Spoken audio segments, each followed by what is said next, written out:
Ah merde alors, comment on dit Comment ça? ça merde alors? But alors you are French. C'est à moi que tu parles. Alors à qui est-ce que tu parles? T'en vois un autre que moi ici?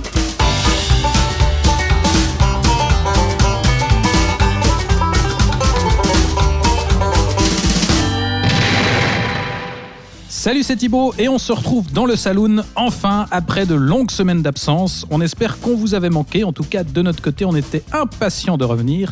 Et quand je dis on, je parle de moi-même, mais aussi d'Alexandre Caporal qui est ici avec moi. Salut Alex. Salut Thibaut.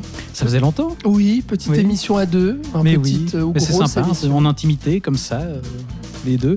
Alors ça faisait un moment, alors qu'on soit clair, on glandait pas pour autant, hein, puisqu'on vous préparait un nouveau long format qu'on sortira prochainement, attention teasing. Suspense. Et à côté de ça, on continue à discuter cinéma sur la chaîne Nyon Région Télévision, puisqu'au cas où vous auriez loupé l'info, Alex, tu nous reçois chaque mois avec Patrick sur NRTV pour débattre des sorties en salle et sur les plateformes. Oui. Alors, l'émission est visible sur la chaîne et sur YouTube. Et dans le dernier numéro, d'ailleurs, on parlait d'Aline de Valérie Lemercier, des Éternels de Marvel et de Cry Macho, le dernier Clint Eastwood. Donc, on ne va pas reparler de ces films dans le Saloon. Non, on a suffisamment dit. On vous invite à aller regarder l'émission pour ça. Mais depuis notre dernier épisode du Saloon, donc c'était James Bond, il y a eu plusieurs autres sorties, dont quelques-unes sur lesquelles on tenait à revenir ici. C'est important. C'est important, oui, il y a de quoi faire. Il y a des films sur lesquels ça mérite qu'on s'attarde. Ça fait depuis cet été que... Non, attends, c'était quand la dernière? On était tous les deux comme ça Tous les deux comme ça, oui, c'était les films de l'été. On fait ça, on fait chaque saison finalement. On embrasse notre cher Florian. Voilà. Qui est fait un devenu peu papa. défection ces temps, voilà. On va le dire. Tout ça parce qu'il a un enfant. Bon. On l'embrasse. Et donc en attendant de le revoir, effectivement, on assure les choses tous les deux. Et donc si tu es prêt, Alex, allons-y pour le rattrapage des films de l'automne. Deux intellectuels assis vont moins loin qu'une brute qui marche. On va commencer par un gros morceau qui a pourtant été complètement éclipsé par le dernier James Bond et la sortie des Éternels et qui du coup a eu droit à très peu de séances. C'est Le Dernier Duel, le nouveau film de Ridley Scott qui nous revient déjà à la fin du mois avec House of Gucci, Covid oblige, décalage, tout ça, et qui adaptait là aussi avec Le Dernier Duel une histoire vraie que tu vas te faire un plaisir de nous raconter, Alex. Ouais. De quoi ça parle, ce Dernier Duel? Bon alors déjà, avant de parler du film, je tiens à dire que ça fait vraiment plaisir d'en parler ici parce que c'est vraiment un très gros coup de cœur pour moi ce film cette année et ce serait pas étonnant de le retrouver dans mon top de fin d'année tellement j'ai aimé et tellement j'ai été surpris par Ridley Scott qui quand même, il faut le dire... Ridley Scott peut encore faire des bons films. Voilà, c'est ça. C'est ça que tu essaies de nous dire. Ben oui, parce qu'on s'attendait à rien avec ce Last Duel. Enfin, on s'attendait à rien. Je veux dire, Ridley Scott, depuis quelques années, il faut dire que c'est pas... C'est compliqué, oui, entre les Alien Covenant et... Enfin, moi, j'avoue que ça fait un peu 15 ans que j'ai lâché l'affaire. Ouais, mais... All the Money in the World, ce genre de petits films, voilà, qui manquaient un petit peu d'idées, de vivacité, puis qui recyclaient beaucoup de choses qu'on avait vues par le passé. Et puis là, il prouve, Ridley Scott, avec ce Last Duel, je trouve qu'il est encore debout et puis qu'à plus de 80 ans, qu'il est capable de faire encore des grands films qui ont la niaque et puis qui foutent des coups de poing dans le bide, quoi. Voilà, déjà, simplement, ça, c'est la première chose de pourquoi c'est intéressant d'en parler. Et en plus, c'est parce que le film a fait un four au box-office, mais un four monumental. On parle quand même d'un film avec un gros budget. Casting, quand même, Matt Damon, Adam Driver, Jodie Comer, Ben Affleck et consorts. Et c'est le nouveau scénario que signent ensemble Ben Affleck et Matt Damon des années après Will Hunting. Exactement. Donc là aussi, il y avait une certaine attente. Il y avait une certaine attente, donc gros casting, gros budget, 100 millions de dollars quand même pour ce film-là, donc qui se situe au Moyen-Âge. Et donc, résultat très très décevant parce que il rapporte à peine 26 millions de dollars au box-office mondial. Donc gros échec. Le film est vraiment passé mais complètement sous les radars alors que la critique, en tout cas ici en Europe et particulièrement en francophonie, que ce soit en France ou en Suisse par chez nous, a reçu quand même des critiques plutôt élogieuses pour ce film-là. Par contre, le public n'est clairement pas allé en salle le voir parce que même chez nous, ça a fait un four. Et même au niveau de la programmation, moi j'avoue que j'ai eu beaucoup de peine à le voir. Enfin, j'ai mis du temps à réussir à le rattraper parce qu'il m'a fallu trouver une séance disponible, quoi. Absolument. Du coup, donc, de quoi ça parle ce Last Duel? Donc, tu l'as dit, c'est l'adaptation d'un livre d'Éric Jaeger sur le duel Carouge-Le Gris en 1386 et qui a été, figure-toi, le dernier duel judiciaire en France Donc à l'époque, suite à un procès, quand on n'arrivait pas à mettre d'accord une partie ou l'autre, ou que le juge n'arrivait pas à décider à qui la faute, et on disait on va faire un duel à mort et puis comme ça ce sera réglé et puis on va remettre en fait la sentence à Dieu. Voilà. Ça simplifie quand même la procédure. Ça simplifie la procédure. Donc en gros c'est ça, on se remet à Dieu et on dit c'est Dieu qui jugera, qui tranchera et celui qui vaincra au duel sera celui qui aura raison. Donc voilà, les personnages. On a donc le chevalier Jean de Carouge qui est interprété par Matt Damon.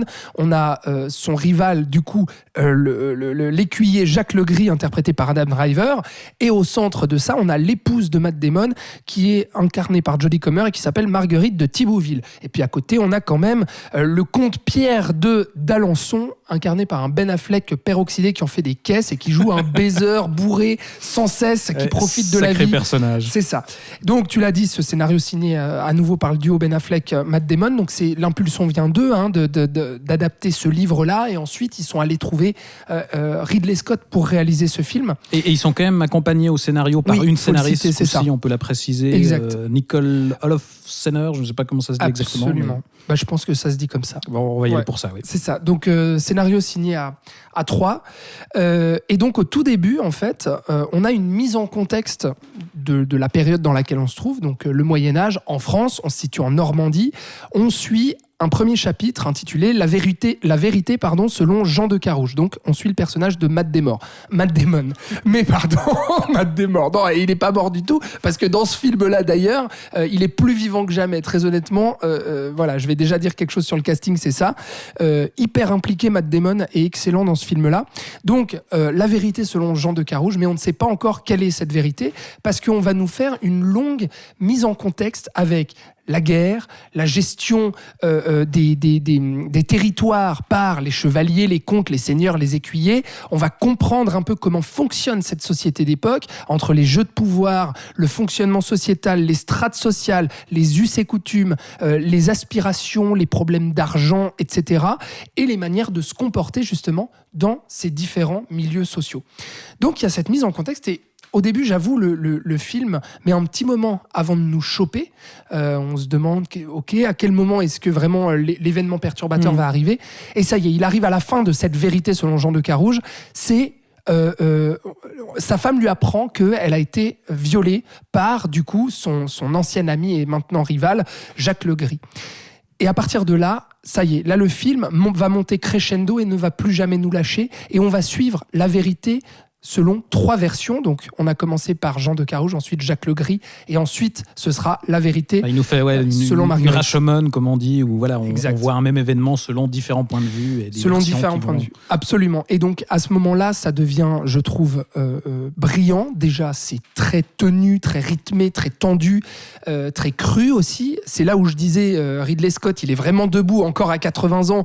Il montre qu'il peut faire des scènes de bataille qui ont de la gueule, vraiment, qui prennent aux tripes.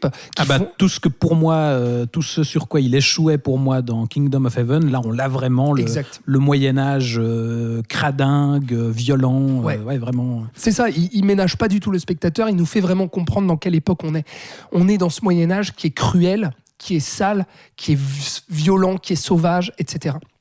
Donc ça déjà, il y a beaucoup de choses là-dedans qui sont très intéressantes. Dans cette mise en contexte dont j'ai parlé, c'est aussi assez passionnant de voir la manière dont il va poser les pions en fait vraiment de son histoire. Il va poser ses personnages et il va nous poser vraiment ce contexte pour nous plonger à l'intérieur et au cœur de ce Moyen-Âge. Et ensuite, il y a justement ces différentes versions de la vérité qui vont nous être présentées. Et là, je trouve Ridley Scott hyper habile. Et je dis Ridley Scott, même si le scénario est très très bien écrit, vraiment. Mais pour moi, ça tient de la mise en scène parce que ces différents points de vue et la manière dont ils vont nous être montrés. Donc, on va voir une même scène, donc notamment la scène de viol, mais pas que. On va voir les scènes où les 2 chevaliers vont s'engueuler, vont se rabibocher, etc., etc. Ouais, toute l'évolution de leur relation, finalement. Exactement, toute l'évolution de leur relation, toute l'évolution de la relation entre l'épouse de Matt Damon, puis ensuite le personnage d'Adam Driver aussi, la manière dont elle interagit avec lui, est-ce qu'elle le charme ou non ? Donc, il y a toutes ces questions-là. Et en fait, je parle de mise en scène parce que pour moi, ça tient vraiment de Ridley Scott, c'est que c'est dans les détails visuels que ça nous est montré. C'est-à-dire qu'on va insister sur des petits détails, que ce soit une poignée de main, un regard, un baiser, un toucher, ce genre de choses qui varient justement selon les points de vue dans les différentes vérités, les différentes manières de raconter l'histoire. Ouais, c'est ça que je trouve hyper intelligent justement, c'est que c'est pas un de ces films à multiples points de vue où les différentes versions vont se contredire vraiment. C'est effectivement, comme tu le dis, ça se joue sur des détails, c'est-à-dire que les différentes scènes qu'on va revoir d'un chapitre à l'autre, la plupart du temps, elles ont exactement les mêmes dialogues, mais c'est juste effectivement dans l'intonation, dans l'interprétation dans des événements qui se passent autour qu'on va avoir une nuance, quoi, et qui va faire toute la différence. Tout à fait. Et sur l'interprétation, justement, parlons-en, parce que je trouve les acteurs, mais vraiment, c'était pas une blague en disant Matt Damon est plus vivant que jamais, parce qu'il y a un investissement, je trouve, des quatre dont j'ai parlé, et puis les acteurs secondaires aussi, mais vraiment ces quatre-là. Alors Adam Driver, il nous a prouvé, notamment cette année aussi avec le film Annette ou quoi, que c'était vraiment un des plus grands acteurs de sa génération. Mais Matt Damon, on l'a quand même vu un peu cachetonné aussi ces dernières années. Et là, mais on le sent investi corps et âme dans ce rôle-là. Jodie Comer, pour moi, c'est aussi une révélation. Je connaissais pas vraiment cette moi non actrice. plus, mais ouais, elle est hallucinante, effectivement. C'est ça. On l'avait vu dans quoi déjà, Jodie Alors, Comer, elle avait joué dans la série Killing Eve avant, que j'avais pas vue, mais je sais plus dans quoi elle était apparue avant, mais c'est vrai, c'est là qu'elle éclate vraiment. Ouais. Vraiment une révélation. Elle est tout à fait excellente, je trouve, et notamment dans la manière dont elle, va contenir en fait toute cette souffrance liée à ce viol, tout ce qui va être montré là, et la manière dont elle va aussi, parler de cette souffrance aussi à son mari, en fait. Et puis oser aussi confronter son mari en lui disant mais tu crois quoi toi, tu crois que tu me rends heureuse, tu crois que tu me protèges, tu crois que t'es là pour moi depuis le départ, alors qu'en fait tu penses qu'à ta gueule, et puis t'es plein de... Enfin voilà, t'es d'une vacuité sidérante comme tous les hommes à cette époque-là, et encore aujourd'hui, parce qu'il y a une vraie résonance, je trouve, contemporaine. Ouais, bien sûr. Il faut en parler aussi, vraiment de cette ère post-MeToo à laquelle Hollywood est confronté depuis les événements Harvey Weinstein, etc. en 2017. Et il y a eu énormément de films qui ont été faits là-dedans, plus ou moins subtils, et même, beaucoup malheureusement ont un peu trop surligné les choses pour faire un peu des films de procès, des films à charge contre les hommes. Et là, je trouve qu'il y a une telle force, parce que on peut pas parler non plus de délicatesse ou de subtilité dans le traitement de la chose. Non, c'est ça, j'allais dire, si on doit peut-être reconnaître une limite au film, moi je trouve que c'est que par instant, ça manque peut-être un chouïa de subtilité dans la façon d'actualiser le propos, justement, et de renvoyer aux problématiques actuelles. Alors,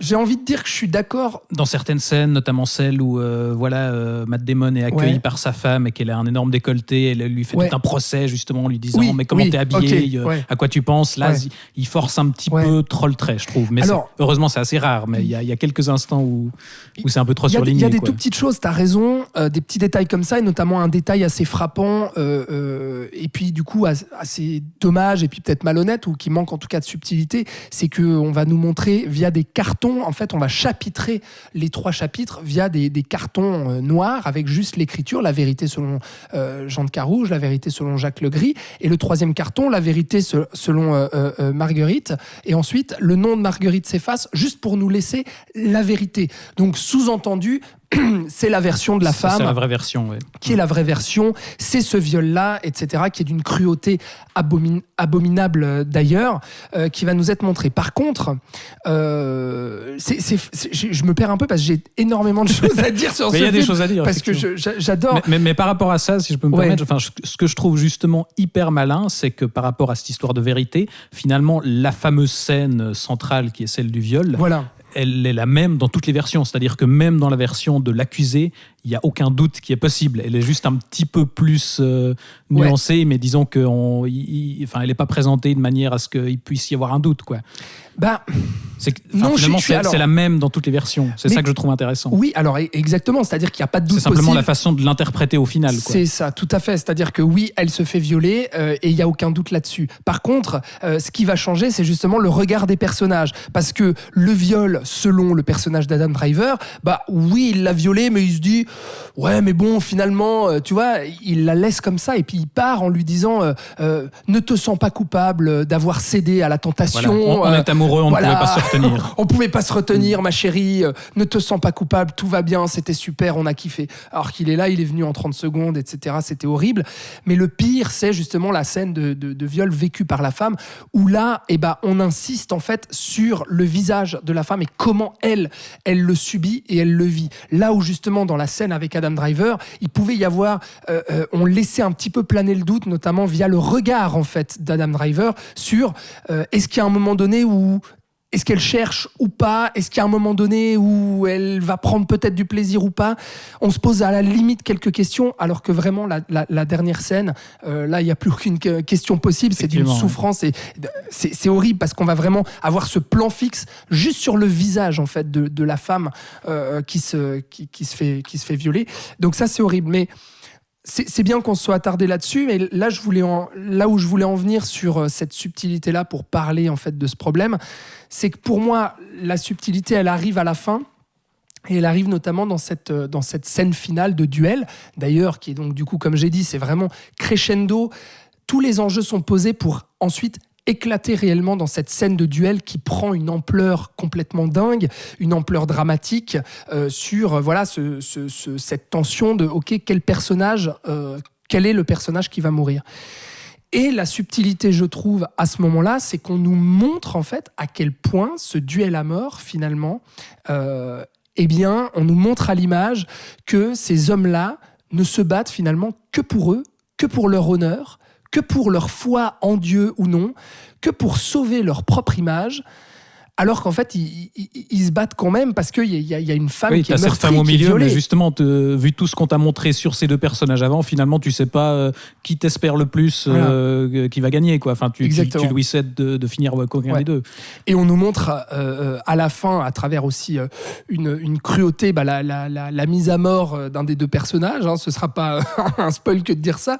Et puis l'autre, le vainqueur, justement, on va montrer à quel point la foule n'en a que pour lui. C'est lui le héros dans l'histoire. C'est lui, c'est génial. Ouais, super, t'as gagné le duel, etc. Et puis la femme, elle est là derrière, meurtrie comme elle est depuis le effectivement, tout départ. ça n'est qu'une question de mœurs, d'honneur. Et ce que je trouve assez beau aussi, c'est qu'au-delà du titre, il y a un vrai écho au tout premier long métrage de Ridley Scott, Les Duellistes, où là aussi on suivait une rivalité entre deux hommes d'armes qui se croisaient au fil des guerres et aussi tout l'enjeu entre les deux, c'était qu'une question d'honneur au final. Ouais, exactement. Et puis d'ailleurs, il est allé tourner, il me semble, sur des mêmes endroits en France et en Normandie que des endroits où il avait tourné à l'époque, donc dans les années 70, début 70, les Duellistes. Et puis là, il est retourné sur les mêmes endroits de tournage pour tourner ce Last Duel qui, du coup, pour toutes les raisons que j'ai évoquées,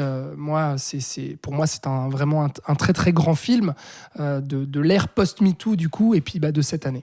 Voilà, je crois qu'on l'aura compris, il y avait effectivement plein de choses à dire sur ce film, donc gros coup de cœur pour toi, donc on commence bien ce rattrapage, mais pour moi aussi, effectivement, moi, comme je te disais, j'avais vraiment lâché l'affaire avec Ridley Scott et j'étais vaguement curieux de ce film, mais là, très belle surprise, oui, ce cinéaste a encore de très grandes choses à proposer, donc je me réjouis de House of Gucci, je m'y attendais pas. Moi j'ai un peu plus peur, je dois avouer. Comme quoi, tu vois, j'en viens à me réjouir d'un film avec Jared Leto, c'est dire. C'est dire, et avec Lady Gaga, ouais. Voilà. Bon, ça sent un peu plus quand même le film un peu racoleur pour les Oscars et tout. Il y a des risques, mais écoute, on aura du coup très prochainement l'occasion de reparler de Ridley Scott. Tout à fait. Et on va s'arrêter là pour le dernier duel qu'on vous encourage donc à rattraper si vous l'avez manqué. Et on va enchaîner sur un autre gros morceau que j'avais de mon côté rapidement évoqué dans la dernière émission de NRTV justement, mais qui méritait clairement d'être bien mieux développé. C'est Last Night in Soho, le nouveau long métrage d'Edgar Wright. Donc Edgar Wright, ce cinéaste britannique à qui on doit la trilogie Cornetto, Scott Pilgrim, et qui avait enfin connu un vrai succès avec Baby Driver, dans lequel il mélangeait la comédie musicale et le film d'action. parce que c'est un cinéaste qui a toujours travaillé sur la musicalité du montage, sur le rythme dans l'enchaînement des plans. Et là, il refait pareil en mélangeant la comédie musicale avec ce coup-ci le thriller fantastique, voire le film d'horreur. Dans cette histoire qui nous fait suivre une jeune étudiante qui quitte sa campagne et qui débarque à Londres pour suivre des études de mode.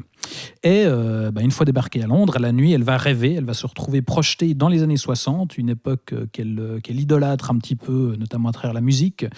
Elle va se retrouver projetée dans le corps d'une jeune femme qui veut devenir chanteuse, et à travers elle, elle va découvrir l'envers du décor, la face sombre de ces années 60, cette époque qu'elle fantasme et dont elle va se rendre compte que voilà, c'était pas si rose. Et donc, comme toujours chez Edgar Wright, on a un film qui est bourré de références. Là, on a notamment énormément de renvois au giallo, donc ce genre de cinéma italien qui mélange le thriller, le fantastique, avec une pointe d'érotisme, avec des couleurs qui pètent très vives, de partout, très vives. Ouais.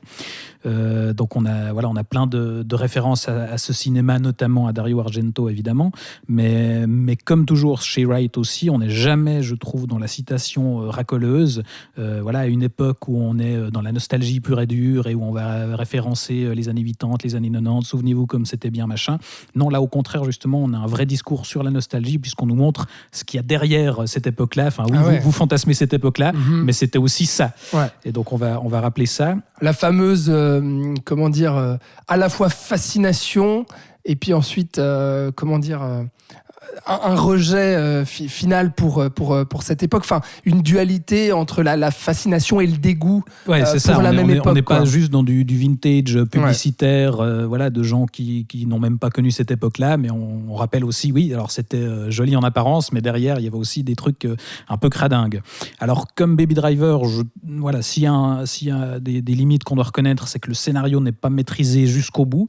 Alors sur Baby Driver, Edgar Wright était tout seul à l'écriture. Là, il est accompagné de Christy Wilson Cairns, qui était la co-scénariste du 1917 de Sam Mendes. Donc pas un film exceptionnellement bien écrit là non plus, mais ça donne, je trouve, une première partie qui est vraiment excellente, qui prend son temps pour poser l'univers, pour développer son héroïne. Cette jeune fille qui est très effacée, très discrète, qui vient de la campagne et qui débarque dans la grande ville de Londres et qui du coup est complètement déboussolée, et on la suit dans cette découverte d'un monde inconnu et un peu hostile aussi, parce qu'elle va se frotter à des collègues qui sont pas forcément toujours très accueillants, et donc il y a un vrai truc d'apprentissage. Malheureusement, il y a une deuxième moitié qui est un peu plus bancale, avec au final un twist assez prévisible et un final vraiment moins maîtrisé. Aussi un ou deux personnages assez problématiques, notamment ce personnage du copain de l'héroïne qui là est vraiment très caricatural. Enfin, en gros, sa caractéristique principale, c'est qu'il est gentil. Donc ça en fait quelqu'un d'assez limité. Ouais. Mais je reconnais volontiers ça, mais je pardonne sans souci, parce que déjà le reste du casting est excellent. L'héroïne, elle est incarnée par Thomasine McKenzie, qu'on avait vu dans Jojo Rabbit, et qui est vraiment excellente, je trouve. Enfin, elle a une petite voix et un accent qui la rend immédiatement attachante. Enfin, il y a un truc... puis elle est super bien castée pour ce rôle-là. Elle convient parfaitement. Ouais. Elle a vraiment l'air de débarquer de la campagne et d'être complètement paumée. Et face à elle, on a justement cette jeune fille dans laquelle son esprit se retrouve projeté, qui est là portée par Anya Taylor-Joy, donc l'héroïne de Queen's Gambit, qui là aussi est hyper bien castée, parce qu'elle a cette espèce d'étrangeté dans le visage, d'air un peu mystérieux qui convient parfaitement au personnage. Ouais, elle, de film en film, et puis depuis cette série aussi très populaire, moi je trouve qu'elle promet énormément, cette actrice. Quoi. Moi dans ce film, j'attendais déjà impatiemment le Furiosa de George Miller, mais alors en plus, sachant que c'est elle qui va justement reprendre le rôle de Charlize Theron. Elle a beaucoup de chiens, quoi, tu vois. Je trouve qu'elle incarne pour son jeune âge, justement, elle arrive à incarner ce genre de femme fatale, un peu, notamment dans ce film, assez vénéneuse et tout.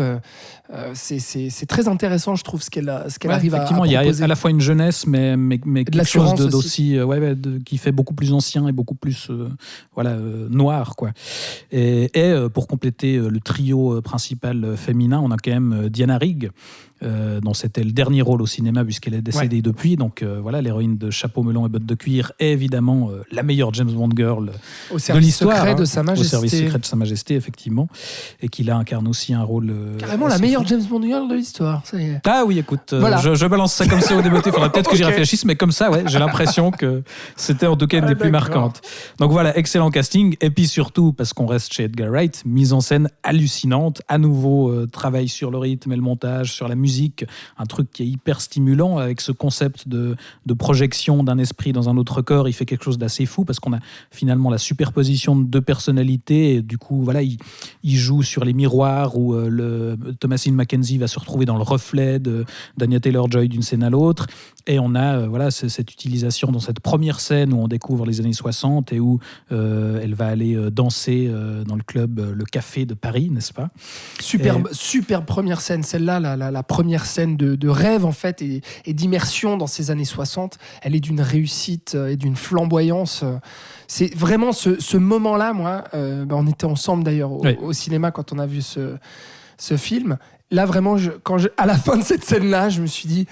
Ah putain, du cinéma au cinéma. Ça paraît con, tu vois. Et vraiment, j'ai vu cette scène, je me suis dit, c'est simple comme bonjour, mais putain, ce que c'est efficace et ce que ça fait du bien de voir de l'envie au niveau visuel, des idées comme ça, de la mise en scène, de l'artisanat aussi dans la fabrication justement de cette scène de danse entre les deux corps, etc. Il y a beaucoup de choses comme ça vraiment éclatantes. Et avec aussi très peu d'effets spéciaux parce que depuis on a vu le making-of qui a été mis en ligne. Et effectivement, dans cette scène de danse où voilà, le personnage d'Anya Taylor-Joy danse avec le personnage de Matt Smith et d'un plan à l'autre, en fait, enfin même dans un seul plan, parce que c'est un plan séquence en plus, justement les deux personnages féminins s'alternent et c'est juste des entrées et sorties de champ où elle passe sous la caméra, elle réémerge de l'autre et ça donne un ballet assez hallucinant. Puis en plus, la scène avant qu'elles arrivent dans ce club, un des premiers plans, c'est voilà, une énorme affiche. On parlait de James Bond, mais d'Opération Tonnerre. Donc voilà, un film qui cite Opération Tonnerre, peut-il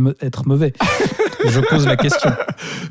Tu nous laisses réfléchir. Effectivement, moi, on peut y reconnaître tous les soucis d'écriture qu'on veut. Moi, ça reste vraiment, point de vue cinéma, une des expériences les plus stimulantes que j'ai eues cette année.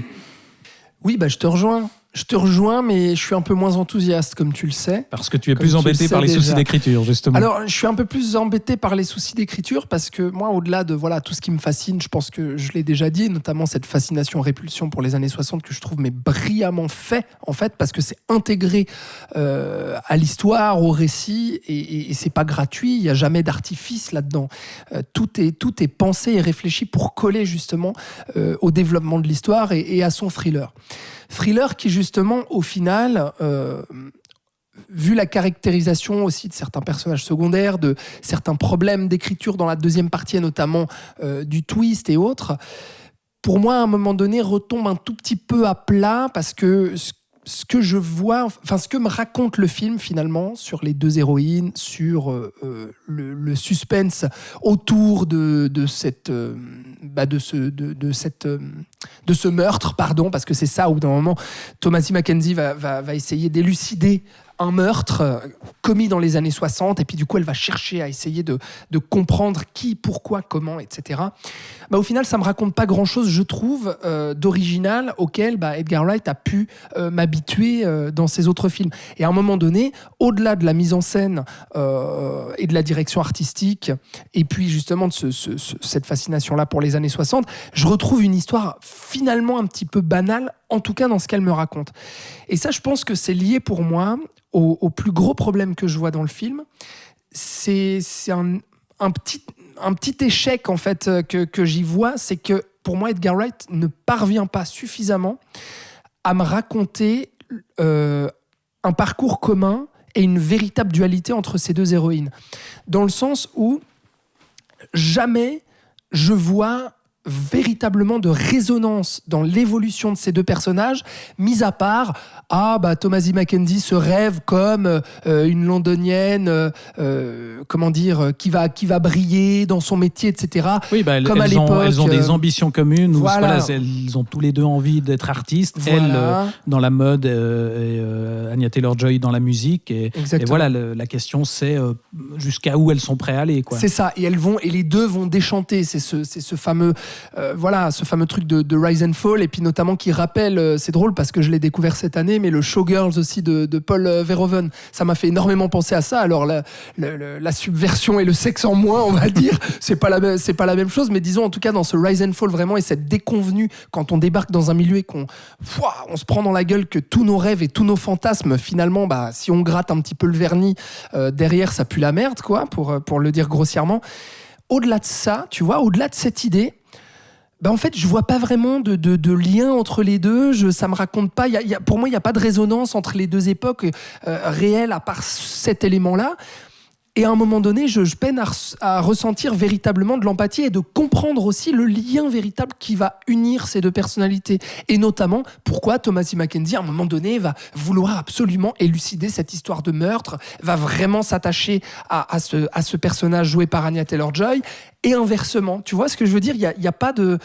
Ça ne dialogue pas, en fait, à un moment donné. Disons que c'est un lien très, très symbolique qui les unit. Enfin, tous les deux, voilà, c'était effectivement des jeunes filles pleines d'envie qui ont débarqué dans ce monde assez hostile en espérant percer. Et voilà, il y a aussi tout un truc sur le passé de l'héroïne avec sa mère. Enfin voilà, c'est ça qui les unit, disons. Mm-hmm. Mais effectivement, il y a peut-être, ça manque de liens plus clairs, quoi. Moi, c'est ça qui me manque pour être pleinement emporté et ému, en fait, par le film. Au final, j'en ressors et vraiment, j'aime beaucoup le film, quand même. Je tiens à le dire.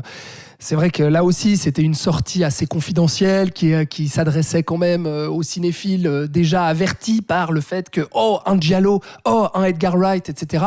Le grand public s'en tape de ce film-là. Oui, bien sûr. C'est un peu dommage parce que c'est vrai qu'il vaut véritablement le détour et puis il reste tout à fait accessible parce que Edgar Wright est un auteur déjà fascinant, un auteur à suivre et surtout un auteur qui arrive, je trouve, à faire du cinéma totalement accessible et populaire. Et on l'a vu, que ce soit avec sa trilogie Cornetto ou même Baby Driver, qui lui, pour le coup, a eu un succès populaire. Celui-là, malheureusement, comme Last Duel, il est un peu passé sous les radars, à part des cinéphiles comme nous qui attendaient ce film et puis qui finalement ne sont pas déçus du voyage. Donc j'aime le film, mais voilà, j'ai quand même ces limites-là qui m'empêchent de totalement décoller et de me dire ah putain, j'ai vraiment pris une baffe. Et puis du coup, j'ai pris une baffe au moment de la scène du Café de Paris. Finalement, le soufflet est un petit peu retombé par la suite. Bon, on va voir si le soufflet est aussi retombé sur le film suivant dont on va parler. Ouais. Je ne sais même pas s'il a eu le temps de monter, ce soufflet. C'est ça. Puisque, alors, voilà. Mais c'est deux très bons films. On le dit quand même, là, on a commencé par The Last Duel et Last Night in Soho. Voyez ces deux films si vous avez l'occasion. Voyez-les, revoyez-les, je ne sais pas, mais c'est deux super films, voilà. Malgré les réserves que Ce qui ne va pas forcément être le cas des films suivants, puisqu'on n'a pas retenu que des films qu'on trouvait super et qu'on tenait absolument à défendre, mais aussi des films qu'on a trouvés assez nuls, et mais dont on trouvait quand même intéressant de discuter. C'est le cas du coup du film dont on va parler maintenant, qui était sûrement le film de super-héros le plus attendu de l'année. Je ne parle pas de Shang-Chi, qui était tout aussi oubliable que Les Éternels. Je ne sais même pas si tu l'as rattrapé. Non, toi oui, tu l'as fait. Oui, je me suis fait hier pour te dire, on a bien fait de pas le chroniquer. Mais je parle du cousin dégénéré de Marvel, à savoir Venom. Ouais. Alors, on avait consacré un épisode au tout premier Venom, qui était sorti en 2018, et je crois me souvenir qu'on était tous d'accord sur la nullité du truc. C'était tout nul, oui. Voilà. Donc, j'imagine que toi, t'attendais pas plus que moi cette suite, Let There Be Carnage, n'est-ce pas ? Non. Mis à part pour... Peut-être pour le réalisateur. Absolument, mon ami. Tout à fait. Non, mais oui. Ils sont allés... Ruben Fleischer a signé le premier volet. Réalisateur de Gangster Squad, Zombieland. Et du coup, il signait la suite, Retour à Zombieland. Il voulait absolument faire ce film-là et du coup, il a laissé la main, même s'il était pendant le développement du film, pendant un moment avec Tom Hardy notamment, qui incarne encore Eddie Brock / Venom. Et qui co-écrit le film. Et qui co-écrit le film, attention, c'est vraiment son projet. C'est son projet, c'est son histoire, il y croit à fond. Et il y croit à fond, Tom Hardy, qui a signé pour je crois, 3 ou 4 films, un truc comme ça, enfin bref. Et donc Ruben Fleischer n'étant pas disponible, les studios Sony sont allés auditionner d'autres réalisateurs en disant bon, qui c'est qui veut reprendre le bousin? Ah tiens, Andy Serkis, super, Andy Serkis qui a signé quand même. Bon alors Andy Serkis, allez on redit, c'est Gollum quand même, c'est le singe de la planète des singes, Monsieur Performance Capture. César, voilà, Monsieur Performance Capture surtout. Et d'ailleurs c'est ça qui me fait rire parce que Sony a dit que voilà, on est allé chercher Andy Serkis pour ça, parce que c'est un maître des effets spéciaux, c'est un maître de la performance capture, et donc on va le prendre. Mais il y a de la performance capture dans Venom? Non, je crois pas que ça ait été utilisé une seule fois. Ouais. C'est complètement con ce truc. C'est-à-dire qu'on va chercher ce mec-là, qui d'ailleurs a fait ses preuves, même si le film n'a pas été un gros succès, même loin de là, mais avec Mowgli, donc... qui était son deuxième film en tant que réalisateur, qui était sorti sur Netflix. Deuxième film parce que son premier, c'est l'excellent Breathe, un drame sur un handicapé pendant la Seconde Guerre mondiale. Seconde Guerre mondiale ? J'ai un trou maintenant. Oui, de première moitié, je sais plus exactement quand voilà, c'est. Mais pendant une guerre, en tout cas, qui est un super film avec Andrew Garfield que je vous conseille absolument. C'est un film qui est passé totalement sous les radars aussi, donc je tenais à le placer là. Mowgli sur Netflix, et ensuite Andy Serkis, donc qu'on connaît comme acteur véritablement. Mowgli, juste pour préciser, Mowgli, oui. Mais justement dans lequel il utilisait pour le coup la performance capture, et une utilisation vraiment intéressante. Enfin, pour absolument. Ça, on vous encourage à rattraper. Tout à fait. Et donc là, du coup, ils sont allés le chercher lui pour reprendre ce bousin, donc pour faire la suite de Venom. Et donc là, c'est vrai, comme toi, j'étais intrigué parce que moi, j'ai beaucoup aimé Breathe, j'ai bien aimé avec des réserves, mais j'ai bien aimé son Mowgli. Donc Andy Serkis que j'adorais déjà en tant que acteur et performeur de performance capture, je me disais en tant que réalisateur, j'ai quand même envie de voir ce qu'il donne. Qu'est-ce qu'il va faire là-dessus ? Qu'est-ce qu'il va faire sur Venom, Let There Be Carnage ? Et non seulement aucune motion ou performance capture, que des effets spéciaux, alors un poil plus soigné et travaillé que le premier, parce qu'ils ont eu la pandémie aussi pour retravailler les effets spéciaux, si jamais, parce que le film a été décalé, etc. Andy Serkis est revenu là-dessus pour fignoler un petit peu avec ses équipes d'effets spéciaux, tout ça. Mais au final, ni motion, ni performance capture, et ni mise en scène. C'est-à-dire que ça pourrait être n'importe qui derrière la caméra, on ne sent rien à part un bête film de studio comme Marvel en fait des tonnes chaque année. À la limite, je ne sais pas si c'est forcément de son fait, mais il y a quelques tentatives où tout d'un coup on a des séquences en animation où voilà, on ne s'attendait pas forcément à voir ça dans ce film-là, mais effectivement ça va pas bien loin. J'ai même aucun souvenir de ça, tu vois. Ouais. Je me souviens même pas. Non, parce que là, donc, pour replacer quand même, en fait, c'est exactement la même merde que le premier. Non, mais c'est vrai, il n'y a pas d'autre mot, c'est-à-dire que c'est exactement les mêmes soucis. À savoir, on prend un super vilain iconique de l'univers de Spider-Man, on essaye de racoler du côté du public de Marvel, à savoir, on va le tourner en dérision, ce gros méchant pas beau, et puis on va en faire un personnage un peu guignolesque, gaguesque. On en fait un enfant, en fait. Voilà, exactement, et on va faire des blagues pour les enfants. On va en faire un méchant sacrément rigolo, même s'il est tout pas beau, et puis qu'il est méchant. Il est vexé parce qu'il peut pas manger des gens. C'est ça le... Ouais, alors ça part de ça quand même, le film.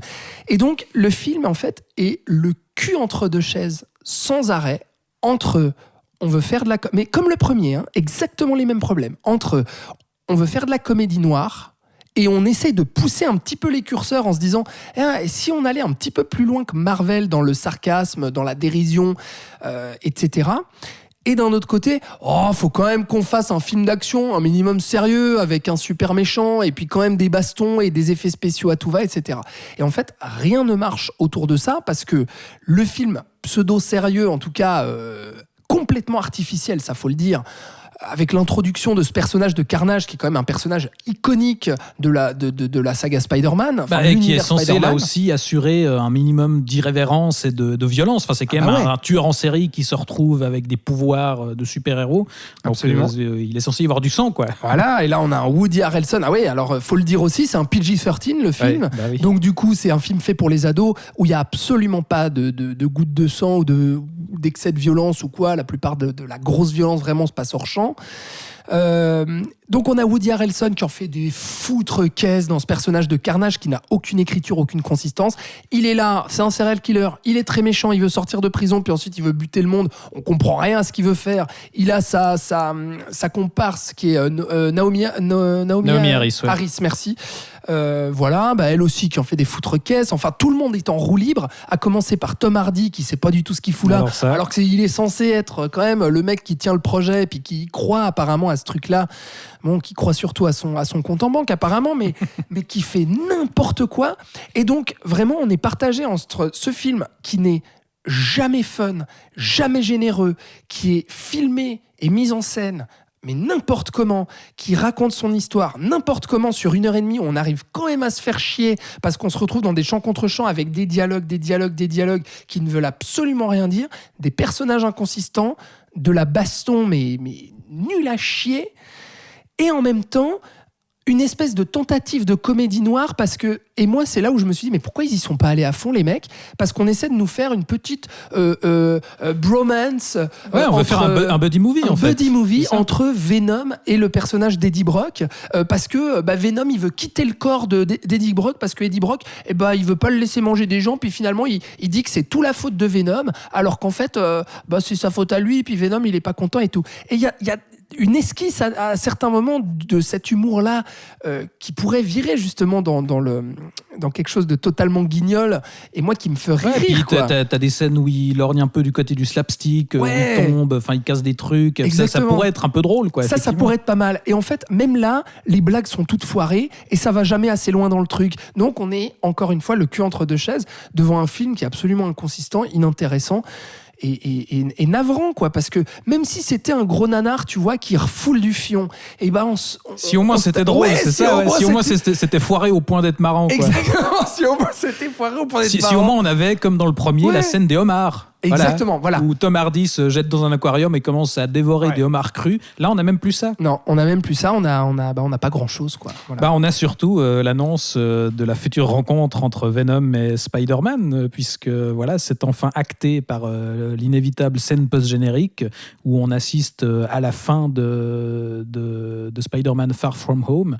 Et donc on annonce enfin, parce que pour rappel, donc l'univers Spider-Man appartient à Sony, qui a réussi avec qui Marvel a réussi à bidouiller un espèce d'arrangement, mais donc ils tiennent à leur univers, pour le reste ils vont récupérer le personnage de Spider-Man après comment s'appelle-t-il ? Non, Far From Home, c'est le prochain. Je sais plus ce que j'ai dit avant. Non, Far From Home, c'est ça, No Way Home. No Way Home, comme c'est le même titre à chaque fois, c'est un peu confusant, quoi. Mais donc après ça, Sony va récupérer Spider-Man et puis ils vont étendre leur univers avec le prochain film Morbius. Ah, ils récupèrent encore Kraven. Spider-Man, ça a encore changé ? Oui, normalement le prochain film c'est censé être le dernier de Tom Holland, et puis après ils vont ramener le encore bébé chez eux, je crois. D'accord, super. Et ça change tous les jours, donc peut-être que je suis plus à jour. Mais... franchement ça donne envie tout ça. Ouais. Non mais bon, t'es d'accord avec moi, je crois que j'ai tout dit. T'as parfaitement résumé la chose. Moi aussi j'avais cette curiosité pour Andy Serkis, mais effectivement ça pourrait être signé pour n'importe qui, ça changerait pas grand chose. Curiosité maso, quoi. Puis on n'attend pas grand chose. Et puis alors quand même, film, donc on rappelle quand même que le premier a été un carton énorme. On parle de plus de 800 millions de dollars au box-office. Là, celui-là, pandémie oblige, les chiffres sont moins impressionnants, mais on parle quand même d'un gros succès de l'année 2021. 400 millions de recettes, de dollars de recettes. Voilà, quoi. Enfin, c'est navrant parce que... Ouais. Je sais pas quoi dire de plus. Non, mais effectivement, je sais pas s'il y a grand chose à rajouter, mis à part que. Le grand public a aussi plébiscité Sans un bruit 2 cet été. C'est vrai. Donc, le grand Tout public n'est pas perdu. ne se trompe pas toujours. Voilà. C'est bien. Après, on ne sait pas. Tous les spectateurs qui sont allés voir Venom n'ont pas forcément apprécié le voyage non plus. Peut-être. On l'espère. Enfin bref, on va enchaîner, mais on va rester dans l'horreur, littéralement, puisqu'on va parler de Halloween Kills de David Gordon Green, la suite du Halloween de 2018, qui avait la prétention de se poser en suite directe du chef-d'œuvre original de John Carpenter, donc Halloween tout court, là aussi. Le film matriciel du genre du slasher. Alors là aussi, on avait consacré consacré un épisode à ce Halloween de 2018. Et autant à l'époque, on pouvait être un petit peu clément et noter quelques tentatives intéressantes. Il y avait des bonnes idées. Voilà, on était prêt à reconnaître un ou deux trucs. Autant sur cette suite, je ne suis pas sûr qu'on arrive à être aussi clément. C'est très chaud. C'est assez terrible. Enfin, dès le départ, moi je trouve qu'on retrouve les soucis de construction qu'il y avait déjà dans le premier film, mais là en pire. C'est très franchement, je pense, une des introductions les plus laborieuses que j'ai vues depuis très longtemps. Voilà, on est dans un film qui change constamment de point de vue. On passe d'un personnage à l'autre avant d'embrayer dans cette introduction sur un flashback interminable et surtout absolument inutile, où on nous montre une espèce de scène coupée du film original de Carpenter, où on va essayer de faire un truc un peu vintage. Voilà, on va vous montrer ce qui s'est passé pendant cette nuit mais qu'on n'a pas vu dans le premier film, où on ressuscite le docteur Loomis avec un imitateur de Donald Pleasance parfaitement nul. Ouais. Qui a eu l'idée de ce flashback au scénario, quoi ? C'est complètement pété, ce truc. David Gordon Green, puisqu'il co-signe le scénario, a priori. Oui. Pour finalement revenir dans le présent, mais au bout de je ne sais pas combien de minutes, mais c'est assez terrible. Et là, c'est la catastrophe. Enfin, comme on le disait, le précédent film, au moins, il lançait quelques pistes intéressantes, notamment ce qu'il faisait du personnage de Laurie, voilà, qui était cette survivante des décennies après, cette inversion des rôles qu'il proposait, où il rejouait en fait les plans du Halloween original, sauf que Laurie, donc Jamie Lee Curtis, était à la place de Michael Myers, où voilà, il y avait une tentative de propos plutôt intéressant, mais ici vraiment il y a plus grand chose à raconter. Enfin, il y a un vague propos sur la violence et la paranoïa, voilà, qui peut éventuellement faire écho à l'Amérique actuelle, n'est-ce pas, mais c'est tellement caricatural et poussif. Il essaye une chose, le film, parce que effectivement ce qu'a tenté de faire ce qu'a réussi à faire Carpenter, avec ce fameux boogeyman, c'est que Michael Myers incarne vraiment ce mal absolu, vraiment c'est cette brute sauvage qui avance et qui plante du couteau, quoi, simplement, et qui veut tuer, que ce soit des jeunes ados et plus, et notamment dans les suites, et puis là dans ces films-là, dans ces reboots de Gordon Green. Mais il y a une idée justement autour de ce mal absolu, où à un moment donné il y a tous ces gens-là qui vont se rassembler pour eux aussi faire éclater la violence, et puis s'unir pour justement déferler leur violence et utiliser eux-mêmes des armes. Engendre la violence. Exactement. Là il y a une petite tentative justement de se dire, mais putain, ce serial killer, ce boogeyman, mais on va y aller, les mecs, ou pas, là, où on va le laisser décimer la moitié de notre ville. Non, on va y aller, on va prendre des battes de baseball, des tronçonneuses, des couteaux, tout ce que tu veux, des flingues, machin. Non, d'ailleurs, ils prennent même pas de flingues, ça on comprend pas trop pourquoi. L'arme blanche. L'arme blanche, le slasher, tout ça, bon. Ça esquisse quelque chose quand même, cette scène-là, où on va justement essayer de le mettre à terre, plus bas que terre, et puis où justement il y a cette violence brute et sauvage qui éclate, et comme tu dis, la violence engendre la violence. Mais le problème, c'est que tous ces personnages-là n'ont aucune consistance et rien. Mais il y a une multitude de personnages. On essaie de nous créer artificiellement là aussi des personnages avec des trajectoires, etc., et des histoires propres pour se dire, tiens, on va le poser lui aussi. Il n'y a rien qui fonctionne. Mais surtout, quoi. En fait, il va jusqu'à ramener quasiment tous les personnages survivants du film original, notamment le petit Tommy, qui était le garçon que gardait Laurie dans le premier film. Et on va même rechercher quelques acteurs de l'original, le shérif Brackett, où on va chercher ce pauvre vieil acteur qui n'a rien joué depuis 20 ans, et puis pour lui faire jouer rien. Voilà, il est là, puis voilà. Et Tommy qu'on ramène pour faire n'importe quoi aussi. Enfin, ce personnage n'a absolument aucun intérêt. Voilà, soit on leur fait faire rien, soit on les dézingue sans raison. Et c'est assez triste si c'est ça qui fait, si c'est une tentative d'hommage au film original, quoi. Et Jamie Lee Curtis à l'hôpital. Ah bah oui, c'est ça. C'est que non seulement on jongle entre 1000 personnages secondaires qui n'ont aucune consistance, mais en plus le personnage de Laurie, qui était le grand intérêt du précédent, délaissé, elle est complètement mise de côté. Ouais. Et que ce soit Laurie, sa fille, sa petite fille, etc. Tout ça, toute l'idée en fait qui était sympa dans ce premier film, avec l'héritage justement féminin sur 3 générations, avec la fille, la petite fille. Là, c'est complètement abandonné pour essayer de nous faire ce truc de violence qui éclate par la société, par le peuple qui va se regrouper autour d'un mal absolu qui veut éradiquer, quoi.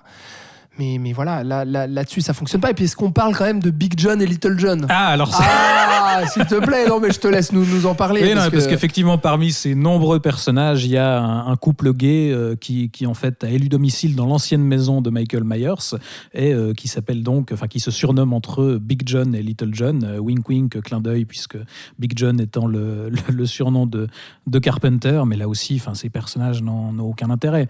Alors en parlant de Carpenter, on peut peut-être moi le point positif. Il cachetonne encore, d'ailleurs. Il est encore crédité comme producteur. Oui, non, mais bien sûr, mais de toute façon, ça fait 20 ans que Carpenter cachetonne. Il s'en fout, il veut juste ramasser du fric et puis se la coller. Et faire sa musique. Et je sais pas, peut-être qu'il a raison. Mais pour le coup, je trouve que un des vrais points positifs du film, c'est la musique. Où là, on sent que. Non, c'est vrai. Mais voilà, si on doit sauver quelque chose. Mais Carpenter est plus capable de faire des bons films aujourd'hui. Mais il a une carrière musicale où il sort des disques et je trouve qu'il se démerde encore pas mal. Donc on doit sauver les meubles, soulignons ça. Parce que le reste, c'est d'une tristesse affligeante, vraiment. Ouais. Et... moi, ça m'a fait du mal de voir ce film. Bon, moi, j'ai pas vu, contrairement à toi, toutes les suites d'Halloween. Alors moi, je me les suis tapé. Ouais. Donc, voilà. Alors, ça fait presque. Tu m'as pas donné très envie, donc je les ai pas rattrapés. Non, mais pour le coup, cette suite du Halloween de 2018, ça fait presque réévaluer le Halloween 2 de 1980, je sais plus quand il est sorti, qui était pas un très bon film, mais qui, au moins, avait moins de prétention, quoi. Ouais. Je crois qu'ils veulent faire quand même une trilogie. Il y a le troisième qui va sortir l'an prochain. Halloween Ends qui est prévu pour 2022. Quel enfer, quoi. Donc on se réjouit. Ouais, mais c'est vraiment dommage que cette saga ne soit pas arrivée à durer dans le temps, quoi. J'ai pas vu les Rob Zombies, mais pareil que c'est ça, bien. Il y a eu des belles choses, notamment les Rob Zombies, justement. Il y a pas mal de déchets, comme dans toutes les grosses sagas de slasher où ils ont fait 15 opus, et puis c'était de la production à la chaîne, quoi. Ouais. Mais est-ce que ça valait bien la peine de rebooter tout ça et de prétendre que toutes ces suites n'ont jamais existé? Non, parce que même si le premier, justement, était tellement coincé avec sa volonté d'héritage, d'hommage, au film de Carpenter, et puis que du coup, ça le coinçait un peu. On sentait quand même qu'il y avait certaines idées, certaines envies. Là, vraiment, dans cet Halloween Kills, on sent... Enfin, moi, j'ai rien ressenti, quoi. Et je me suis dit, c'est vide, c'est creux, c'est sans âme, c'est sans idée, c'est foireux, c'est mal branlé, c'est mal écrit. Dommage. Mais on verra si le prochain opus rattrape le coup l'an dernier. Ça n'a pas très bien marché, je crois, non ? Ouais, alors beaucoup moins. Le premier, effectivement, avait été un carton. Celui-ci, petit score, quoi. Ouais. On verra s'il remonte la barre pour le troisième. Mm-hmm. Pour terminer, je vais y arriver. Oui. Pour terminer quand même sur une note un peu positive, on va rapidement parler de 2 films que seul l'un d'entre nous a vu. Serait-ce des recommandations, mais a plutôt apprécié. Oui, alors je ne sais pas si on va aller jusque-là, mais peut-être, on verra. Pas pour toi, en tout cas. En tout cas, de ton côté, oui, je crois, un film que tu as vu toi et qui a l'air d'être tout ce que Venom 2 n'est pas, à savoir un film vraiment drôle et un vraiment minimum impertinent aussi. Ouais. Je veux parler, bien sûr, de Barbac, la nouvelle comédie de Fabrice Eboué, qui s'attaque ici à l'épineux sujet du véganisme. Mm-hmm. Et du coup, ça t'a plutôt plu, Alex ? Ouais, absolument. Moi, j'aime plutôt Fabrice Eboué. J'ai vu ces films Casse-Départ qui étaient sur l'esclavage. Il y a eu le Crocodile du Botswana aussi qui était sur l'Afrique, sur la France-Afrique. Et puis Coexister, qui est ce film où on crée une comédie musicale parce qu'on surfe sur cette vague des prêtres qui chantent. Et donc là, on va prendre un juif, un rabbin, un imam, un prêtre catholique, et puis on va les faire chanter sur scène. Et puis là, on a 2 bouchers qui vont buter du vegan et qui vont servir la viande à leurs clients. Donc, si tu veux, Fabrice Eboué... Un programme de propos tout en nuances et en subtilité. Exactement. Donc, tu vois, l'esclavage, les religions, le véganisme. En gros, Fabrice Eboué, moi, je l'aime bien pour ça. C'est que... déjà, son humour est assez bête et con. Je sais pas si toi, t'as déjà vu un peu ses sketchs, je suis moins connaisseur, etc. mais j'ai jamais eu l'impression d'un truc très, très fin, quoi. Moi, j'ai jamais été un grand fan parce que, comment dire, je suis un peu partagé à chaque fois sur son humour, que par moments, je trouve jusqu'au boutiste, subversif, et puis ça fait du bien. Je ris fort, je ris gras, je ris noir.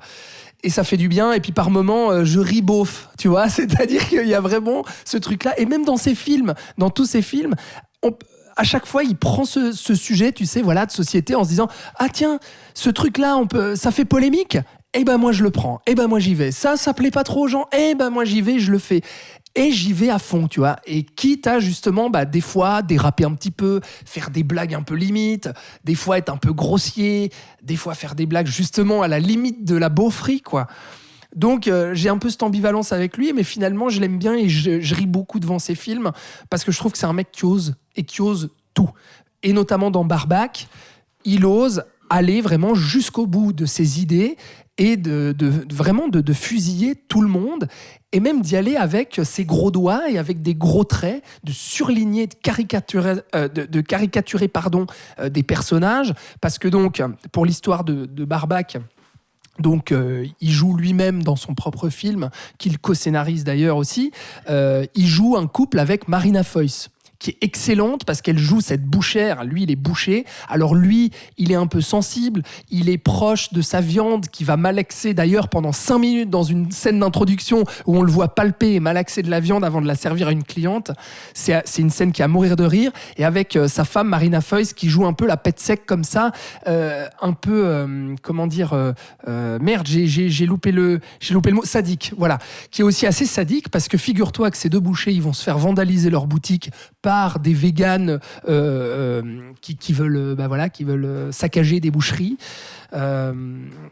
des activistes, n'est-ce pas ?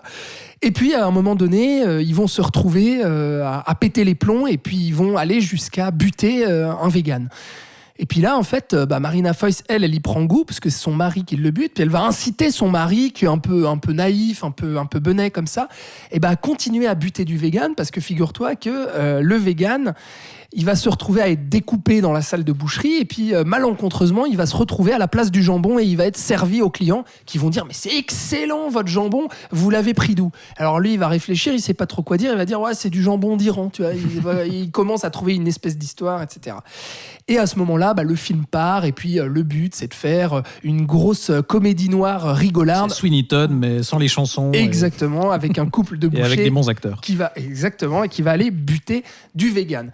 Donc, si tu veux, c'est bête et con parce qu'en fait, il n'y a pas spécialement, véritablement de discours politique à donner là derrière. C'est juste de se dire pourquoi on prend les véganes. Parce qu'on voit que c'est un sujet un peu épineux, qu'il ne faut pas trop y aller. Fabrice Eboué, il y va, il le fait. Et il y va à fond, et notamment cette scène justement où il va découper au hachoir le vegan, et puis lui, il va se retenir un peu. Sa femme, elle, va être là. Bon, alors chérie, c'est quand qu'on retourne buter du vegan, où il va y avoir ce truc de cannibalisme aussi. Là, il pousse les potards à fond, il y va et il arrive à être suffisamment osé et dérangeant, etc. Et donc ça me plaît beaucoup. Et comme tu l'as compris, les deux acteurs aussi sont excellents. C'est vrai que quitte à aller sur ce sujet-là et à manquer de subtilité, autant y aller à fond. Exact. Et à oser aussi. Je sais pas à quel point justement il ose dans la violence aussi, parce qu'on vu le pitch, on s'attend aussi à un truc qui peut être un peu gore, quoi. Alors gore, ça l'est, la violence, le sadisme, et puis il y a cette scène justement un peu dérangeante entre guillemets où vraiment on le voit découpé au hachoir. Là, on vire dans le bis carrément, quoi. Ouais, du coup, ça c'est assez rare aussi de voir ça dans la comédie française. Quoi, attends, et d'autant plus dans une comédie. Donc ça fait vraiment plaisir à voir. En plus, en face d'eux, ils ont un couple d'amis, c'est des riches bourgeois parce que l'un est patron de plusieurs boucheries industrielles. Donc, si tu veux, lui, il est au milieu, le bon boucher qui veut faire sa bonne viande. Et d'un côté, on tape sur les véganes et d'un côté, on tape sur les bouchers qui font de la merde industrielle, etc. Donc, du coup, il se dédouane un petit peu en se disant, vous voyez, je flingue les deux camps. Mais en fait, il en a rien à foutre de son discours politique. C'est juste, on pousse les curseurs à fond. Et puis, ce boucher industriel, il est complètement dégueulasse aussi. Et puis, il est à mourir de rire dans sa beaufrie et dans sa condescendance. Et malheureusement, ce n'est pas un grand film pour moi, même si j'ai pris beaucoup de plaisir à le voir. C'est que comme dans la plupart des films de Fabrice Eboué, il y a une très bonne idée, il y va à fond, et à un moment donné, j'ai l'impression que son film lui échappe un petit peu et qu'il ne sait pas trop quoi en faire. Dans le sens où... passer justement cette surprise et puis ce côté un peu provoquant, toutes les petites blagues qui marchent bien au début...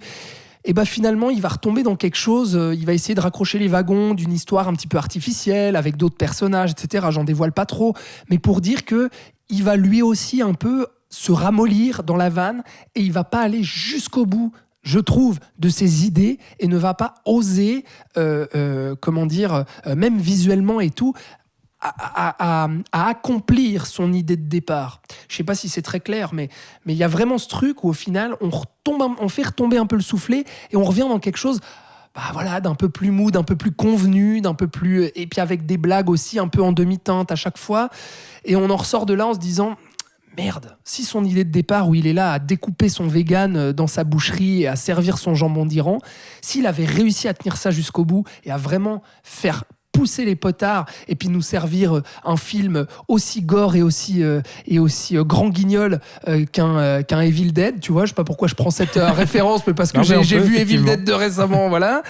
Mais tu vois ce que je veux dire, je pense qu'il aurait pu aller là-dedans. Effectivement, s'il n'a pas un discours très précis à articuler là autour, c'est peut-être pas si étonnant que ça qu'en fait il n'aille pas beaucoup plus loin que le concept de base. C'est ça. Qu'il n'arrive pas à le tenir justement sur la durée d'un film entier. Et c'était la même chose avec Coexister, c'était la même chose je trouve avec Casse Départ. Mais malgré tout, je trouve que Fabrice Eboué dans la comédie française, moi il me fait du bien parce qu'il est là et il se dit mais putain, j'ose tout. Alors c'est pas le truc justement du le politiquement correct, blablabla. Non, c'est vraiment juste il y a un truc qui fait un peu réagir, il y a un truc un peu épineux, il y a un sujet qui dérange un peu. Et moi je le prends, puis j'y vais, puis je fais n'importe quoi avec, et on va bien tous se marrer, tu vois. Ouais. Et puis quitte à pas avoir grand chose à raconter, autant être joyeusement insouciant, quoi. Exactement. Et donc là aussi on y va, on aborde aussi on fait des blagues sur les Noirs, on fait des blagues sur les Asiatiques, sur les Arabes, sur les femmes, sur les homosexuels, etc. Et puis allez. Et puis plus on en met, plus la choucroute va être garnie et puis va être gratuite et drôle, quoi. Voilà. Bon, donc on l'aura compris quand même. Recommandation de ta part. Oui. Je pense pas qu'il figurera aux côtés du dernier duel dans ton classement. Non, effectivement. Mais je ça vaut le coup de rattraper toi, t'as pas vu ses premiers, toi? Non, j'ai rien vu de lui, non.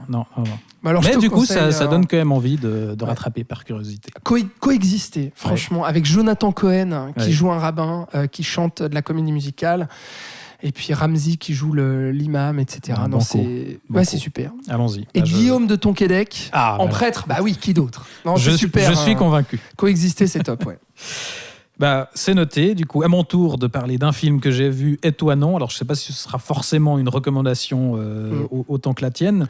Alors, je tiens à préciser que, contrairement à toi qui n'a pas pu rattraper Barbac, parce que il faut quand même le dire, c'est que Barbac n'est plus à l'affiche. Là aussi, au niveau des horaires, c'est compliqué. C'est très compliqué, puis surtout que, là aussi, c'est pas un grand succès. Il a fait 100 000 entrées et quelques en France, pas beaucoup plus. Il n'est pas énormément distribué, puis du coup, je pense que vous aurez un petit peu de mal à le rattraper avant qu'il sorte en DVD ou Blu-ray. Par contre, là, French Dispatch, je vais te laisser en parler. Moi, je tiens à dire que je ne suis volontairement pas allé voir ce film parce que je ne suis absolument pas client du cinéma de Wes Anderson, mis à part ces deux animés que je trouve brillants, Fantastic Mr. Fox et L'île aux chiens, où pour moi, le style Anderson a totalement sa place, a trouvé en fait son format, je trouve, avec l'animation. Pour moi, le live action avec Wes Anderson, ça m'a jamais trop parlé. Même La vie aquatique, même Grand Budapest Hotel, tout ça, ça me laisse très froid. Et du coup, j'ai entendu beaucoup de critiques et tu vas pouvoir nous dire si c'est le cas ou non, mais que ce French Dispatch était un peu une caricature du style Wes Anderson, où là aussi, non seulement il se répétait, mais il se recyclait, puis il avait plus grand chose à raconter à part tourner en roue libre. Je t'avoue que ça m'a énormément refroidi n'étant pas client du monsieur de base, donc du coup je t'ai laissé aller le voir. C'est vrai que moi je suis un peu plus client que toi, j'y trouve aussi certaines limites où je trouve que surtout dernièrement son style visuel a tendance à effectivement se caricaturer un peu et à prendre le pas sur l'émotion et sur les personnages, mais voilà, il y a aussi des films dans sa filmo que j'aime beaucoup. Moonrise Kingdom par exemple, c'est un film que j'aime plutôt bien, où je trouve qu'il y a un bon équilibre entre la recherche picturale et le fait de raconter une histoire tout bêtement. Le seul que j'ai pas vu, honte à moi. Eh bien, rattrape-le à l'occasion. Mais donc, The French Dispatch, ce film-là qui est ce coup-ci très clairement une lettre d'amour à la France, puisque, pour rappel, Wes Anderson habite lui-même à Paris et adore la France. Et donc là, pour ce film, il va s'inspirer en fait du magazine New Yorker, qui est une vraie institution aux États-Unis, et créer, du coup, en s'inspirant de ce média, le journal fictif The French Dispatch, justement, qui est un magazine américain dont la rédaction est basée en France, dans la petite ville d'Ennui-sur-Blasé, n'est-ce pas ? Oh là là là là.